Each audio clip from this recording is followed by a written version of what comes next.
দুগৰাকীয়ে মনোনয়ন পত্ৰ দাখিল কৰিবলৈ আগবাঢ়িছে আৰু NDA হিচাপে যিহেতুকে আমি ইয়াত BPF আৰু BJP দল প্ৰমুখ দল হিচাপে আমি আছোঁ আৰু AGPও আমাৰ লগত থাকিব। গতিকে আমি ভব্য এক কাৰ্যসূচীৰে অহাকালি মনোনয়ন পত্ৰ দাখিল কৰিম। সেয়েহে আপোনালোক সকলোকে আমি অৱগত কৰিব বিচাৰিছোঁ যে দুইটা বিধানসভা সমষ্টিতে আমি বিপুল ভোটৰ ব্যৱধানত জয়ী হ'ম। দুইটা বিধানসভা সমষ্টিতে আমি লক্ষাধিক ভোট পাবলৈ সক্ষম হ'ম। যেনেকৈ বিগত পৰিষদীয় নিৰ্বাচনত BJP হিচাপে আৰু BPF হিচাপে যিখিনি ভোট আমি পাইছিলোঁ সেয়া লাখৰ ওপৰত দুইটা বিধানসভা সমষ্টিতে। গতিকে আমি সকলোৱে এই যি গণতন্ত্ৰৰ উৎসৱ সমাগত বিধানসভা নিৰ্বাচন 2026 এই উৎসৱক আমি সকলোৱে অতি উলহ মালহেৰে উদযাপন কৰিবলৈ আচলতে আগবাঢ়িছোঁ। গতিকে সমূহ ভোটাৰক আমি অনুৰোধ জনাইছোঁ শ্ৰদ্ধা সহকাৰে তেওঁলোকে আমাৰ সন্মানীয় প্ৰধানমন্ত্ৰী নৰেন্দ্ৰ মোদী ডাঙৰীয়াৰ নেতৃত্বত সমগ্ৰ ভাৰতবৰ্ষত যি শান্তি উন্নয়ন আৰু বিকাশ ইতিমধ্যে যাত্ৰা আৰম্ভ হৈছে। আমাৰ অসমতো ডক্টৰ হিমন্ত বিশ্ব শৰ্মা ডাঙৰীয়াৰ সবল নেতৃত্বত শান্তি উন্নয়ন আৰু বিকাশৰ যাত্ৰা ইতিমধ্যে বহুদূৰ আগবাঢ়িছে আৰু শক্তিশালী নেতা জনপ্ৰিয় নেতা BTCৰ সন্মানীয় চিফ হাগ্ৰামা মহিলাৰী ডাঙৰীয়াৰ নেতৃত্বত BTCটো যিধৰণে আমি শান্তি উন্নয়ন আৰু বিকাশৰ যি গতি সেই গতি ত্বৰান্বিত হোৱা আমি সকলোৱে প্ৰত্যক্ষ কৰিছোঁ। গতিকে এই অনিৰুদ্ধ যাত্ৰা আৰু তীব্ৰতৰ কৰিবৰ বাবে আৰু তাক সুন্দৰভাৱে আগবঢ়াই লৈ যাবৰ বাবে আমাৰ দুগৰাকী সন্মানীয় প্ৰাৰ্থী, আমাৰ NDA সমৰ্থিত BPF দলৰ সন্মানীয় প্ৰাৰ্থী দুগৰাকী আমি আগবঢ়াই দিছোঁ আৰু তেওঁলোকৰ বাবে সমূহ ভোটাৰ ৰাইজৰ সমৰ্থন সহায় আশীৰ্বাদ আমি কামনা কৰিছোঁ। গতিকে সকলোৱে আশীৰ্বাদ কৰিব। আপোনালোক সকলোকে অহাকালিৰ এই মনোনয়ন দাখিল পৰ্বত দলে দলে যোগদান কৰিবৰ বাবে আমি বিনম্ৰতাৰে আহ্বান জনাইছোঁ। আমাৰ এই বাক্সা বিভিন্ন জাতি জনগোষ্ঠীৰে পৰিবেষ্টিত আমাৰ বাক্সা আৰু প্ৰতিটো জাতি জনগোষ্ঠীৰ শুভাকাংক্ষী কাৰ্যকৰ্তা ৰাইজকে আদি কৰি সকলোৰে সহায় সমৰ্থন আমি বিগত সময়ত লাভ কৰিছোঁ আৰু সকলোকে লৈ পেলাই আমি আগবাঢ়িব বিচাৰোঁ। গতিকে সকলোৰে সহায় সমৰ্থন আছে আৰু থাকিব। আমি আপোনালোক সকলোকে ধন্যবাদ জনাইছোঁ আৰু আমাৰ 9 এপ্ৰিলৰ যি ভোটদান পৰ্ব সেই দিনটোলৈকে আপোনালোক সকলোৰে সক্ৰিয় সহযোগিতা সহায় আৰু সমৰ্থন আমি কামনা কৰিছোঁ। লগতে পুনৰ এবাৰ আপোনালোক সকলোকে অহাকালিৰ যি মনোনয়ন দাখিল পৰ্ব আমাৰ বাক্সা আয়ুক্ত কাৰ্যালয়ত হ'বলৈ গৈ আছে ৰাতিপুৱা 9 বজাত। গতিকে আপোনালোক সকলোৰে যোগদান আমি দলে বলে কামনা কৰি আপোনালোক সকলোকে নিমন্ত্ৰণ কৰাই আগবঢ়াইছোঁ। ধন্যবাদ।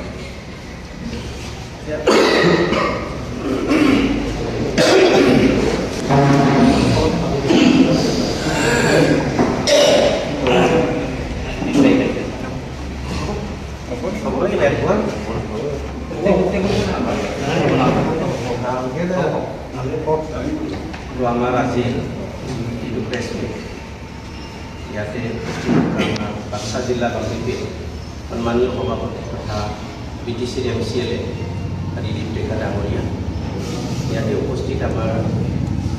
চাপাগুৰি চনি 41 নং মানাস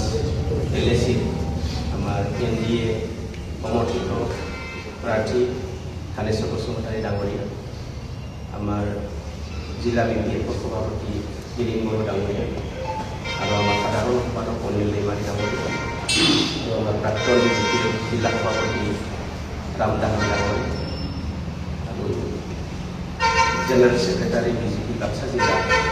বুবুল ব্ৰহ্ম আদি কৰি ষ্টিয়াৰিং কমিটিৰ আমাৰ যৌথ যিটো ষ্টিয়াৰিং কমিটি বনাইছোঁ ইয়াৰে chief convenor Brindaban C Basumatary ডাঙৰীয়া আৰু আমাৰ প্ৰিণ্টিং আৰু আমাৰ ডিজিটেল মিডিয়া আমাৰ সন্মানীয় আমাৰ মিডিয়া পাৰ্চন। আজি অলপ আগতে আমাৰ বাক্সা জিলা BJPৰ সভাপতি তথা MCLA চুতাৰ দিলীপ ডেকা ডাঙৰীয়াই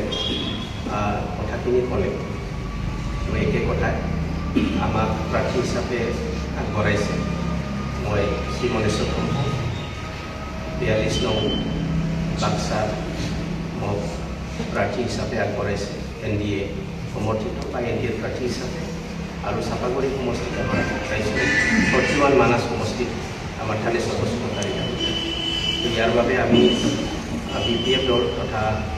আমাৰ BJP দলৰ আমাৰ হাইকমাণ্ডক আমি ধন্যবাদ জ্ঞাপন কৰিছোঁ আৰু BPF আৰু আমাৰ যিটো দলৰ নেতৃবৃন্দ আছে আমাৰ বিভিন্ন স্তৰৰ কৰ্মকৰ্তাসকল আছে আমি আন্তৰিক ধন্যবাদ আৰু শ্ৰদ্ধা জ্ঞাপন কৰিছোঁ যিখিনি সহযোগিতা আমাক আগবঢ়াইছে আৰু আমি আশাবাদী যে আমি বাক্সা হিচাপেও প্ৰায় লাখৰ ওপৰত আমি ভোট পাই আমি সকলোৰে সহযোগিতাত আমি জিতিম আৰু প্ৰতিবাদ মানাছত আমাৰ 40 লাখৰো অধিক ভোট বিজয়ী হ'ব আৰু আমাৰ লক্ষ্য আৰু উদ্দেশ্য এটা যে আমি অসমত আকৌ কেন্দ্ৰীয় চৰকাৰ বনাই মাননীয় হিমন্ত বিশ্ব শৰ্মা ডক্টৰ হিমন্ত বিশ্ব শৰ্মা ডাঙৰীয়াৰ নেতৃত্বত আমি অসম চৰকাৰ আমি অসমৰ লগতে BTC অঞ্চলৰ সৰ্বাংগীন উন্নয়ন কৰাৰ আমাৰ মূল লক্ষ্য ইয়াতে স্থায়ী শান্তি প্ৰতিষ্ঠা কৰা সকলো জাতি জনগোষ্ঠীৰ আমাৰ সমন্বয়ন সকলো অঞ্চলৰ আমাৰ সমন্বয়ন আৰু সমন্বিত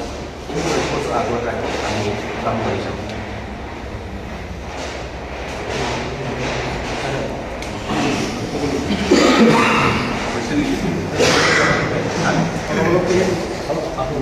আৰু মই অনুৰোধ জনাব লাগিব ইয়াৰ কাৰণে মই সকলো আমাৰ BJP দল তথা আমাৰ BPF দলৰ আমাৰ যিমান ভোটাৰসকল আছে মই অনুৰোধ জনাইছোঁ যাতে নাগৰিক যাতে এৰিয়া প্ৰাৰ্থী হিচাপে বিজয়ী আৰু মই আশাবাদী ৰাইজে আমাৰ দলৰ কৰ্মকৰ্তা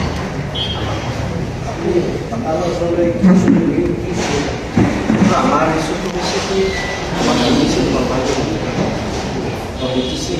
এটা চিটিৰ আণ্ডাৰত এটা কাউন্সিল এটা এডমিনিষ্ট্ৰেটিভ এৰিয়া আৰু ইয়াৰ কিছুমান ইয়াৰ অথৰিটি অটনমি আছে ইয়াৰ মাজতে থাকি আমি বিধায়কসকলে আমি BTC সহায় কৰাটো আমাৰ এটা উদ্দেশ্য আৰু লগতে অসম চৰকাৰক আমি সহায় কৰোঁ যাতে এটা ভাল পৰিৱেশ আমি সৃষ্টি কৰিব পাৰোঁ আমি যাতে সহযোগিতা আগবঢ়াই যাব পাৰোঁ আমাৰ হিমন্ত বিশ্ব শৰ্মা মুখ্যমন্ত্ৰী হিচাপে বনাই যাতে আমি ইয়াতে সহযোগিতা আগবঢ়াব পাৰোঁ এইখিনি আমাৰ উদ্দেশ্য